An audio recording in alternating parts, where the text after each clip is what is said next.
हनुमान अशा विचारात आहे तेवढ्यात सेवकगणासह लंकापती रावण त्या ठिकाणी आला आणि सीतेने वश व्हावं म्हणून तिला तो धाक घालला. तेव्हा चिडलेल्या नागराणीसारखी सीता त्याला म्हणाली, नको करू सबर्दना रावणा निशाचरा, नको करू सबर्दना रावणा निशाचरा, बहुत राम कीर्तिनी ज्ञात हे सुधा सुधा, ज्ञात हे सुधा सुधा.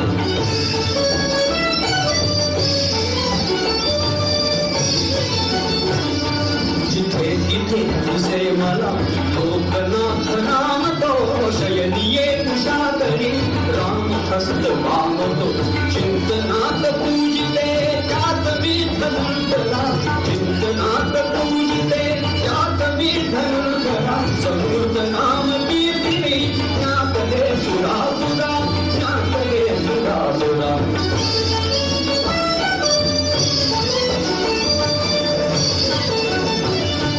सख्य जोड त्या सवे